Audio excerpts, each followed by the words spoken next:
All right, so we're going to have two debates. The first one will be shared sequencing or not shared sequencing. The actual question's a little bit more nuanced than that. And then the second one is going to be based sequencing or non-based sequencing.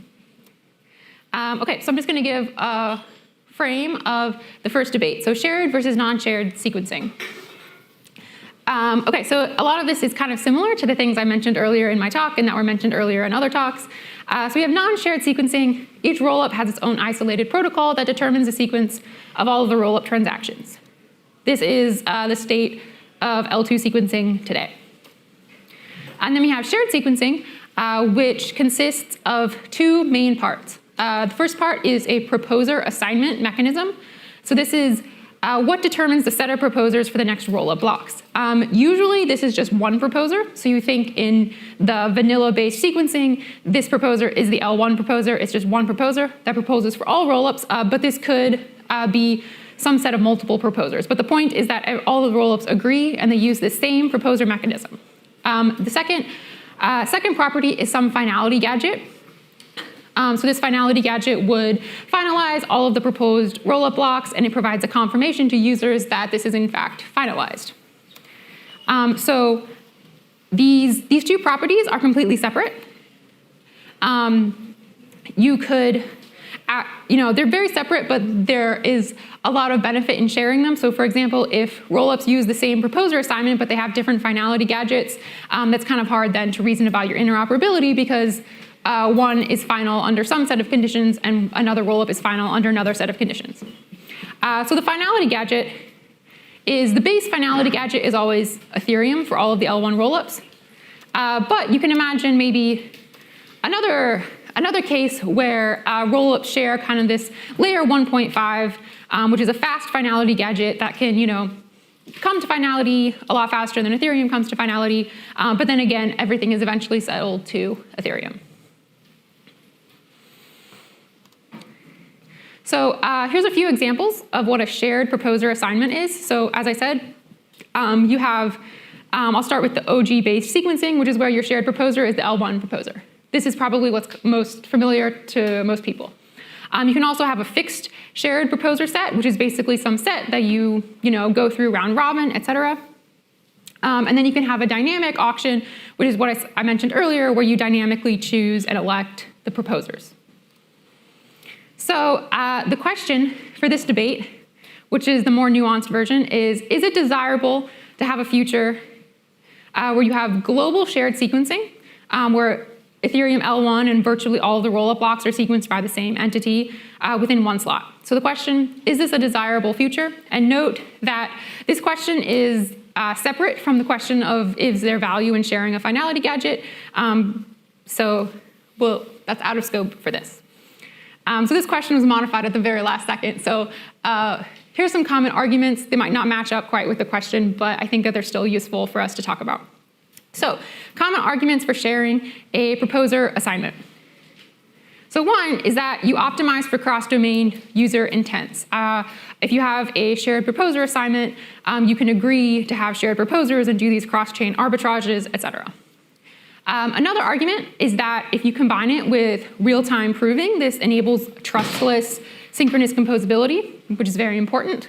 You can actually get this without real-time proving using something like Polygon's ag layer. But if you have this shared proposer assignment, you can enable this trustless synchronous composability. And then finally, you can say that, well, if you don't have shared sequencing, parties are going to try to be shared sequencers anyway because there's value in sequencing for more than one rollup at a time. So you might argue that shared sequencing is kind of the inevitable end goal. So some common arguments against shared proposer assignment is that it's not optimized for front-running protection. So if the shared proposer isn't trusted, or they aren't randomly elected, or you don't have some sort of mechanism to prevent this, the shared proposer is going to have maximum rent-seeking behavior, and maybe that's not what rollups want. The second thing is that it might create bottlenecks that reduce performance on the L2. So yes, cross-chain transactions are great, but you might say the amount of cross-chain transactions are very small compared to just the individual rollup transactions, and maybe having this shared proposer is going to create bottlenecks because you're trying to have all of these L2 state combined when a lot of it actually does not need to be combined because it's completely logically separated. You could also argue that some rollups simply don't benefit from it. You could argue maybe some rollups, maybe you have like some sort of a gaming chain that really, it doesn't have a lot of use for cross-chain transactions. And if it does have use for them, they really don't need to be atomically executed.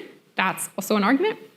And then finally, you could argue that, rollups want to keep their MEV. So if they have this like shared proposer assignment, they might lose their MEV. Although this was addressed in my earlier talk. So that is, I'll go back to the question. So the question is it a desirable future to have global shared sequencing where you have one entity that is sequencing for both Ethereum and almost all of the rollup blocks within one slot?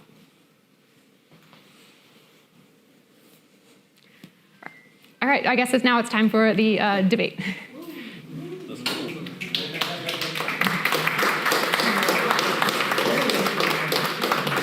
So we're going to have Justin go first with his opening remarks I guess in favor of this question. So I'll hand it over to Justin. Okay, great. So I guess one point here is around understanding the benefits and the cost. Like in terms of the benefits, I see shared liquidity as being something that users will want.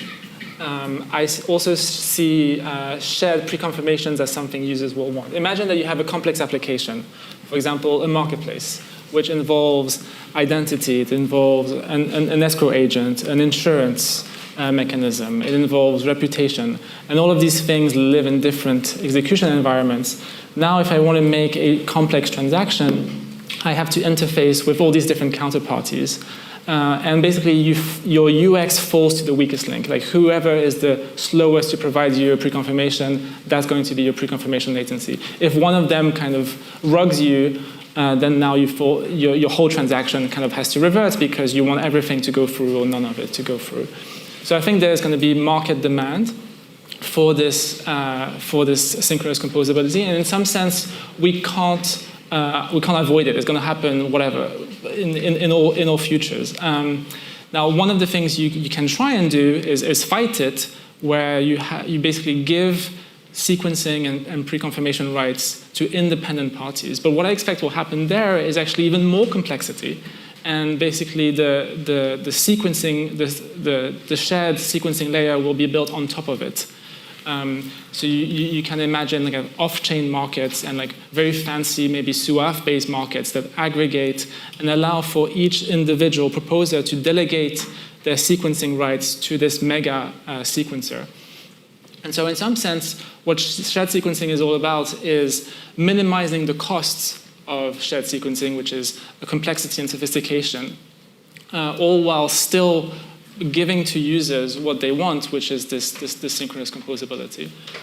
Now, talking to Dankrad just a few minutes ago, like my understanding is that he wants to try and minimize the cost of builder centralization. And one of the things that he'd like to see is basically homogeneous virtual machines. So if I want to build a shared sequencer, I basically need to specialize in one virtual machine as opposed to 100 virtual machines. And I think there is merit to this, and I think we are going to see a power law distribution of virtual machines, but I still think that we are going to see application-specific virtual machines that specialize in gaming or auctions or DEXs or liquidations or whatever it is. And in some sense, if we want to see this long tail thrive, we don't want them to be isolated as islands. Because if they're isolated, then now they're not connected to the rest of the economy, and it's much harder for them to survive. And so in some sense, shared sequencing allows for a thriving and diverse long tail. All right, the rebuttal? Right, so I think like the potential UX advantages of shared sequencing do exist. I think there's a debate to be had about how big they are going to be, because like right now a lot of crypto users are like degen power users, DeFi traders, and so on, and they benefit a lot from atomic composability. I think with the rollup system, we will see like an ecosystem emerge that will have a lot more applications. Applications will probably like congregate around certain rollups, and they will have most of what they need on one rollup rather than being distributed across like several different ones that have to be composed atomically. I think that's not a practical future, even in a highly shared sequencing world, because there will be large costs to it. And I believe that that is actually like what a rollup will ultimately aim for. Like each rollup will get its own, like will develop its own ecosystem that has some independence of the general Ethereum ecosystem. But there are undeniable UX advantages. The problem with shared sequencing is I see it as like potentially the biggest centralization risk that exists in Ethereum if we act, especially if we actively try to work towards such a future. And like centralization can come from many different layers. We know that by now. Like it can come from the staking layer. It can come from like the builder layer, which we're seeing to some extent. Relay layer. It can come from I don't know. It can even come from the application layer. Like you can, if one application takes over most of activity on Ethereum, it's also a centralization risk. And I think like the problem that I see with these shared sequencers is we're building, like we are through the back door building a component into Ethereum that comes with a very high concentration risk. And the concentration risk is because the cost of market entry is going to be very high. My problem is that someone has to build a piece of infrastructure that potentially interacts with hundreds of different rollups, each with their own, not just virtual machine, but systems, different smart contracts, and so on. This is going to be a highly sophisticated, not just piece of hardware. I think that part is almost trivial, but even that's going to cost millions. But it's going to be proprietary software, because once you build that, there's no interest in putting that into open source. And we don't control it. Like we cannot design for it because it happens organically. This just happens. And so we're going to have a big problem that like there will be very few of these, and they will essentially be in control of like the Ethereum rollup ecosystem. All right, Justin, your rebuttal. Right. So I guess one rebuttal is that if there's going to be a very long tail of virtual machines, we're going to see many builders specialized for each individual virtual machine. And that's basically going to be searchers. So what is a layer 1 searcher? Behind the scenes will be a layer 2 builder.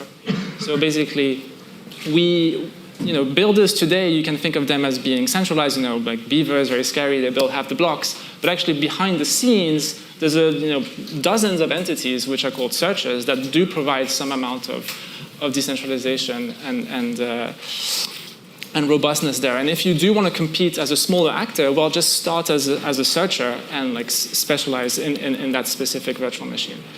The other thing I'll say is that centralization, in some sense, is inevitable. And like the best you can do is segregate the validators from the sophistication.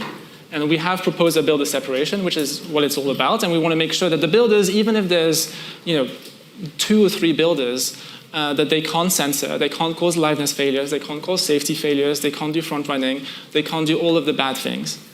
And in some sense, once we've really cleanly separated things out, then the last thing that remains is mimetic downsides. It's just a bad look if Citadel were to build 90% of the blocks. But fundamentally, is maybe not so bad. And so what I would push for is like a few things. One is like really making PBS more robust. So that means like making the decoupling between the validators and the sequencing even stronger. And like the best design that we have here is called execution tickets, where as a validator, I'm no longer given sequencing rights. I only have 2 rights. Attester rights and inclusion rights in the context of inclusion lists. So I still contribute to consensus and finality. I still contribute to censorship resistance with inclusion lists, but I don't have these sequencing rights and transaction ordering rights.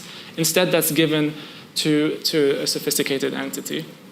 And then the other thing we should do is like take the L1 sequencer or like infrastructure and like make it as robust as we can.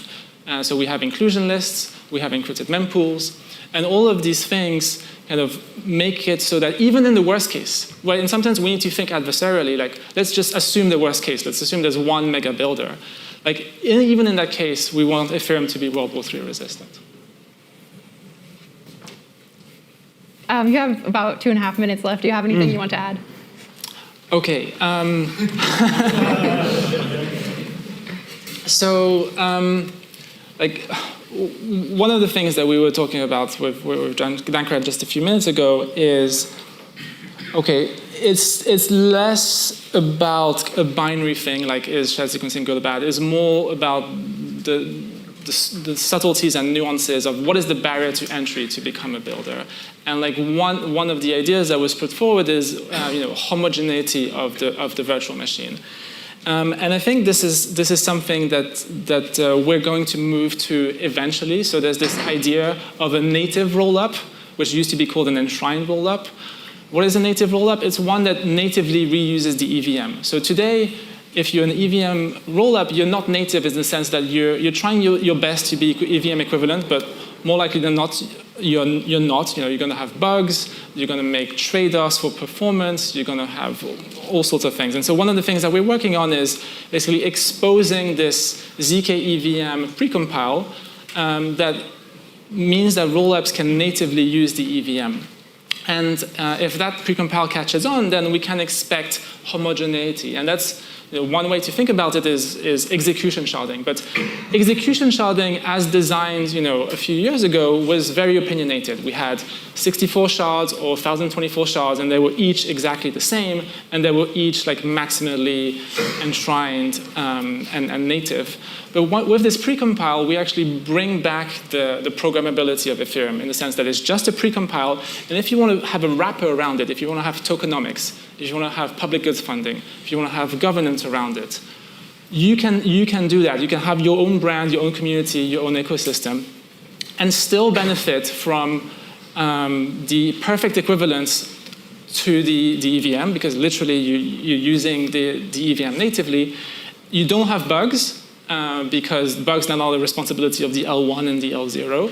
And you also don't need governance for your virtual machine, because you're in a position where every time the EVM changes rules, which is to say every time we have a hard fork at layer 1, the opcode or the precompile kind of magically upgrades.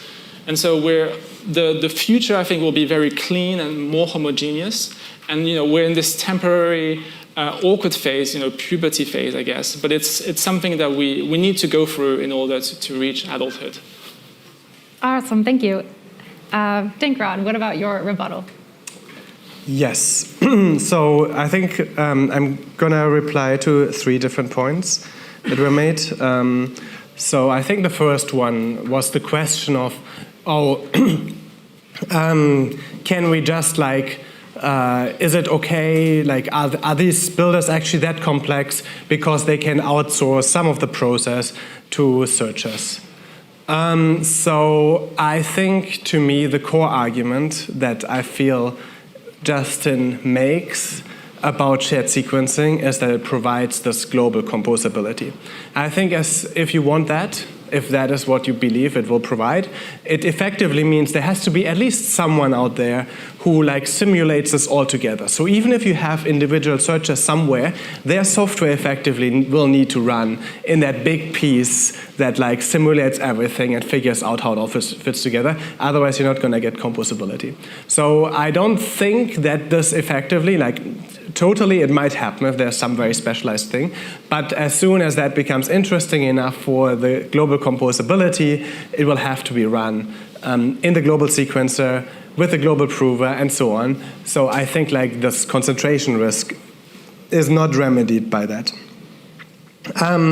In terms of how okay the central party is, I think the argument that Justin is making here is that we can contain everything, all the downside that this brings, by adding more consensus gadgets, say, for example, inclusion lists and so on. And in the end, it will be perfectly acceptable to have this. I do not believe that this is true. And the reason is this. Like, okay, let's even assume that, let's say there's only one party. There's only Citadel doing it. They will still, as a minimum, have the power to stop their sequencer. This is one thing that you cannot stop. They can always turn it off. So this will give them some power in the case where, like, say, they don't do this too often. They only do this like once every few months or so, but exactly when it gives them a super beneficial trade. So I think there's still a big problem here that creates more centralization and that basically allows someone to exploit these advantages. But I think they get even more power than that. They get the power to use this power that they have, to switch it off, to hold the rest of Ethereum hostage. They can now start making deals with validators about, well, I mean, if you do X, say if you put this transaction in the inclusion list, then it's going to be switched off. So there are going to be like secondary effects if you have too much concentration. Like at some point, you're going to get these effects where like someone can hold the whole of Ethereum hostage for their benefits. And the only way to not have this, in my opinion, is to have, yes, like I'm relatively okay with having some relatively large parties doing things, but there needs to be easy replaceability. Like it needs to be possible on a relatively short time scale with a limited investment to replace all the centralized party that the protocol depends on. Because yes, the natural equilibrium for many of these is going to be to have something like 3 to 5 or something. I think that's an acceptable thing, to have like 3 to 5 parties who are most of the time running sequencing, as long as once they start colluding, we can have someone else who's stepping in and like replaces them, and there's not going to be like a huge downside, and the damage they can do is very limited. When you lose that ability, and that is my concern with shared sequencing, then you're running into big problems where like people have too much power. And I had a third point, but right now I can't unlock my phone.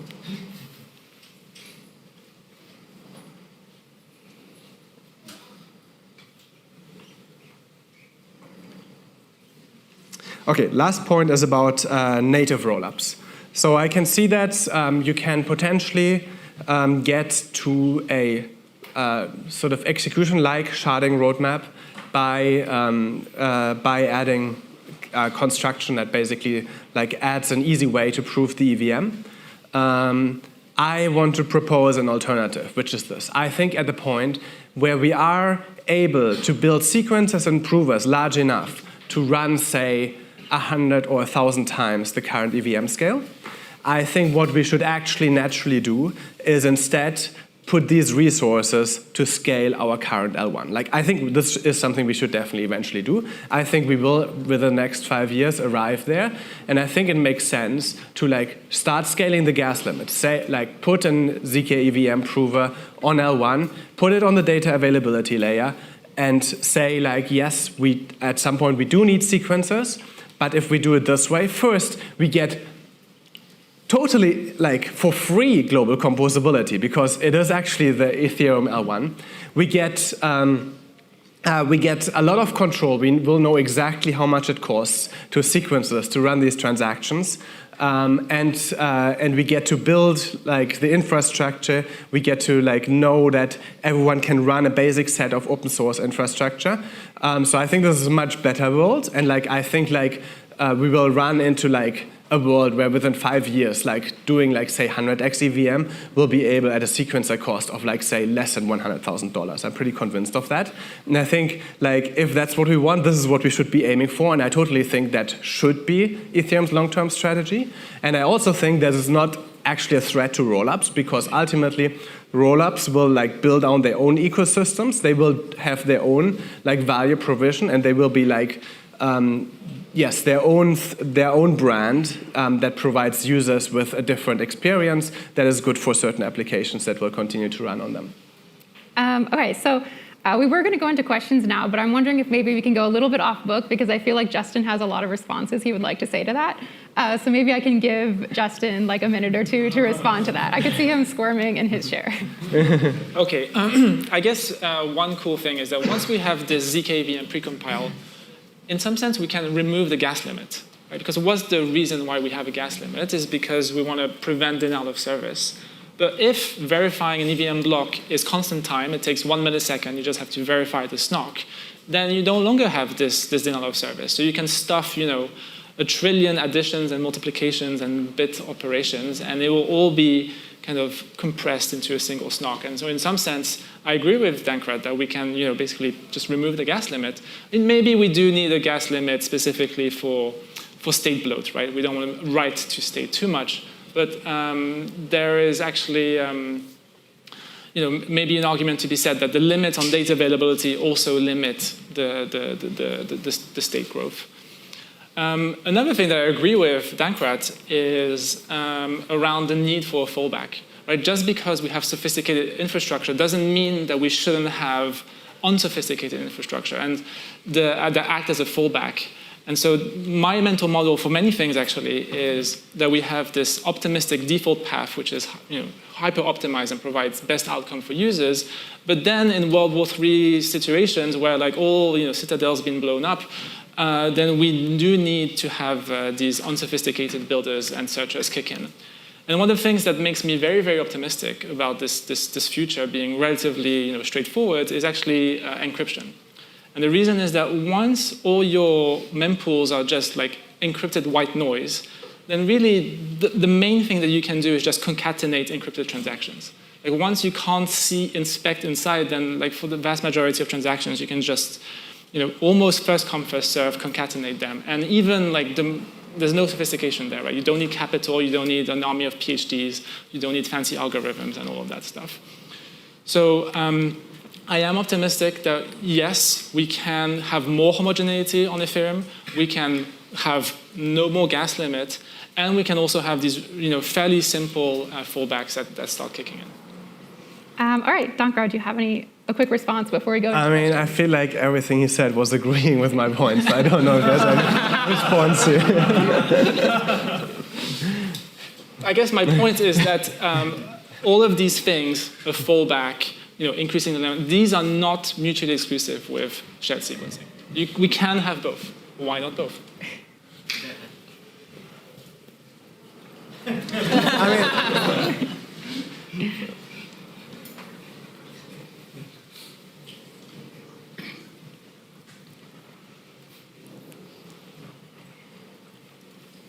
I think it will be interesting for you to sketch out design where you can actually have both in terms of like the actual shared sequencing future where you have things like synchronous composability. Right. I think that is not convincing to me that there is a default fallback path on all of these. Right. I mean, like one very graceful way to fall back is just to disable the synchronous composability. Like it just fall back to like the pure parallel, just concatenate encrypted transactions and don't worry about anything else. I mean, there's also this intermediate kind of level of sophistication, which is maybe Suave, right? Which is simultaneously, you can think of it as an encrypted mempool, and it has the ability to kind of have complex interactions within them. As a minimum, the shared sequencer would still get the ability to arbitrarily switch off the synchronous composability, which means they can use this at a time when it's convenient for them.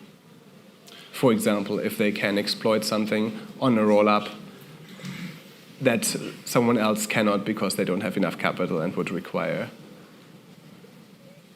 exploiting the synchronous composability. Right.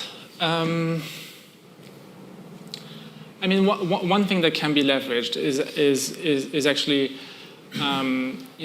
providing cross-roll-up account abstraction and cross-roll-up bundles. And there's like, for example, Polygon's aggregation layer ideas in that direction. And here, once you have that infrastructure, it's actually safe to use the inclusion list. So your slow path, your maximally simple and robust path is actually still to an extent compatible with the synchronous composability. I think the main thing that you potentially lose is the pre-confirmations.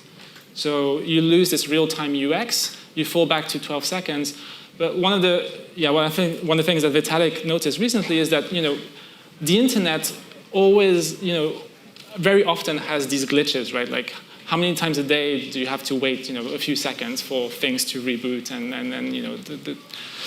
for your Wi-Fi to get back to normal? And I think it's fine if sometimes we gracefully degrade and lose this instant UX. So this seems wrong to me, that you're claiming that you can get instantaneous composability just from inclusion lists. It wouldn't be instantaneous. It would. Like you cannot get yeah. So you lose the pre-confirmation, but you keep the composability. This seems untrue to me.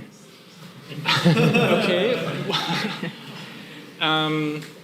So the way it would work is that you express your super transaction, your cross-rollup bundle, as something that you can include in the inclusion list, and then whatever builder ends up building a block, they have to respect this intent, this desire. But how can they respect it without being able to sequence on all the things that interact with each other? Like someone has to have the shared state of all the rollups that interact with each other. Yeah, so that would be the minimal fallback, in case. Okay, but that is a global shared sequencer. Yes, but there's a different notion of global shared. Like there's one that's like maximally simple, where if you zoom in, you could have these searchers that just do one thing and just concatenate transactions. Yeah, technically as an entity, logically, it's one global sequencer, but that doesn't mean that there's one entity in the world that has a farm of servers that's doing all the sequencing. I mean, at least you need all the state to know what exactly the transaction does, right? Otherwise, you cannot have composability. Well, let's say you have 1,000 rollups, and you want to compose between 2 rollups. Well, you only need to run a full node for these 2 rollups. And so, for 99.9 of the full nodes, you don't have to run them. And so you can have these pairwise searchers, I guess, that are more robust and much more simple than having a global view over everything. I think a searcher is not enough. You need an actual builder who does both at the same time. Yeah, so the layer 1 searcher is an L2 builder. These are different layers of abstraction. All right, maybe we go to questions for a couple of minutes. Okay, so I'll first give it to Dankrad.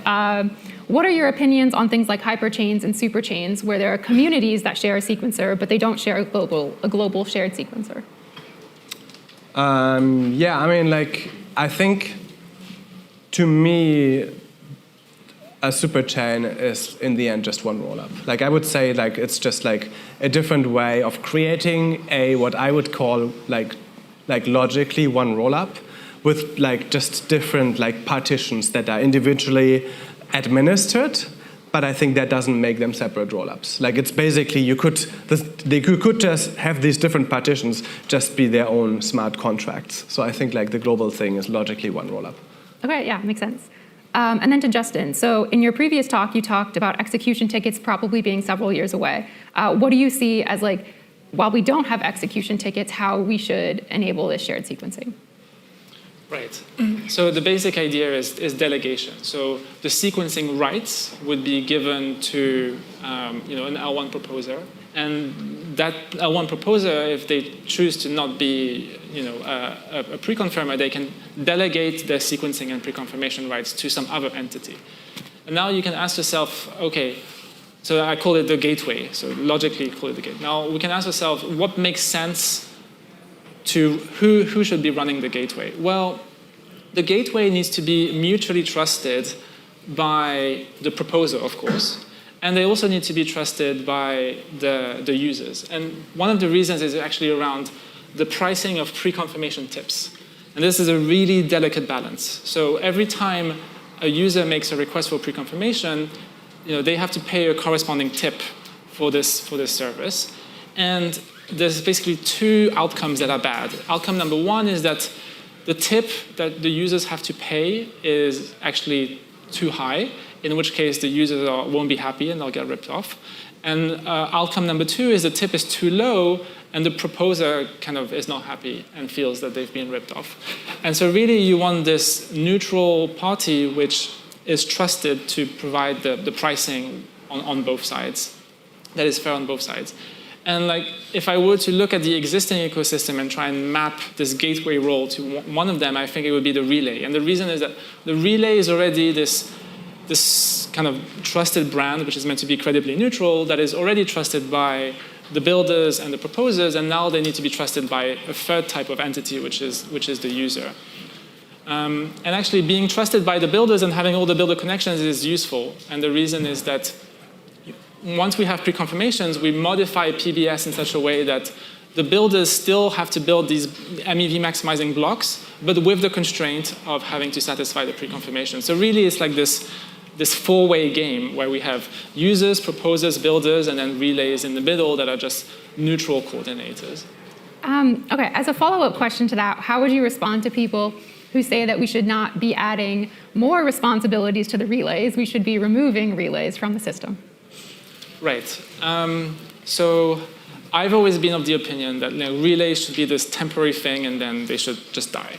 And like the previous kind of roadmap was enshrine PBS. And the promise there was, okay, we're going to remove the relays.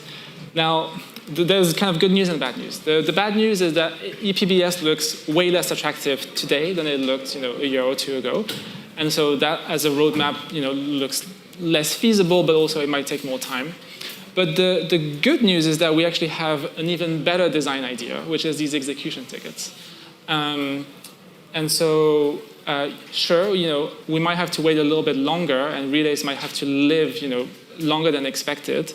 But ultimately, we'll be in a better place. And I think this speaks to like Ethereum's, I guess, philosophy, which is, do things slow, but do things properly, right? We don't want to take too many shortcuts, and we want to incorporate a lot of the research. And it just so happens that, in some sense, with execution tickets, we made this quantum step in terms of our understanding of MEV, and I think that is a much better design than enshrine PBS in the short term.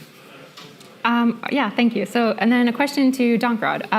What do you feel about the argument that these builders for particular rollups will end up centralizing anyway because there's profit to be made by building for multiple rollups, and that they'll just centralize themselves outside of the protocol, and we'll just end up with a global shared sequencer anyway?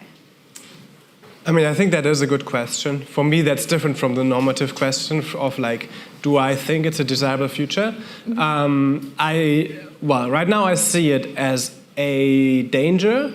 I am currently not convinced that it is actually the natural future, because I do believe that roll-up ecosystems are developing independently, and it does seem like they're doing their own thing. And I actually don't know if there is such massive value, like that the market concentration will be worth it for someone. It may be, but I'm not completely convinced that is true right now. If it is true, then I would actually stand by my argument that if this is where we're heading, we're still better off saying, hey, like, let us like put everything on like scaling our base layer, so that is going to be the big shared sequencing layer that we can control, and where we can control centralization. And like, yes, like, I mean, rollups either become their own independent ecosystems, or maybe if in the worst case we were actually to see this is inevitable, this is guaranteed to happen, maybe we would have to abandon the rollup-centric roadmap. I don't believe this is the case. All right, sounds good. Okay, so now we're going to go into the closing statements. I'll give Justin 2 minutes for his closing statements first. So I've known Dankrad for 12 years, and actually he's the one who got me into Bitcoin in 2013. And we were working on this FPGA project, and even back then we were arguing all the time. And he leans on the pessimist side of things, I lean on the optimist side of things, and like usually truth is somewhere in between. And I think we actually have like so much more common ground than this debate would suggest. And so. Yeah, I think I actually very much agree with Dankrad on many things. I agree that we need to have this really robust infrastructure, so even if there's one mega builder, it can't do evil. I agree that we need to have these graceful fallbacks, but at the same time, I still think that. By the way, I also agree that it would be nice to have these ZK EVM enshrined precompiles that don't have any gas limits, so we can really do as much as we can at layer 1. But at the same time, I think that the short and medium-term market forces, the network effects of synchronous composability will lead to some amount of centralization. And that's something that we shouldn't necessarily be fearful of. It's something that we should be mindful of and try and design a future which is long-term, satisfactory. As a researcher, we have this bias over the long term, and I also think ideologically, what are we trying to build here? We're trying to build infrastructure that will last decades and centuries. And sure, if the next 5 years are a little awkward, then so be it. I personally don't care. And so I think yes, we need to be mindful of the next 5 years, but I remain optimistic about the long-term future. All right, wonderful. Dankrad. Yes, I mean, I think that's a great sort of closing statement in terms of generally. I think as before, my point on this is not about what is going to naturally happen. I think that's the second point, what a good question to ask. Where do the forces lead us? But I think my primary point is I want to know what is a good future. I think there are two different things here. There's the advantage from the UX point of view, there are the disadvantages from the centralization point of view. And I think the natural thing is to ask the question, where do we want to be in 5 to 10 years? And I think it's very good to even for rollups to ask themselves the question should I for example share the sequencer? Is that the right thing to do right now? And I think there are good arguments to think about well, maybe this is not what you should aim for right now. It's a lot better for the rollup ecosystem to have a lot of diversity, and I think it's also ultimately better for rollups in terms of their economics, because rollups are building their own ecosystems. They do want to sort of build out something that is independent and will generate them some amount of revenue at least. And so I think it's a good question to ask, and I think the normative answer for me is still no, I'm not willing to say I want to build a global shared sequencing layer right now. All right, thank you both. This was a really great discussion.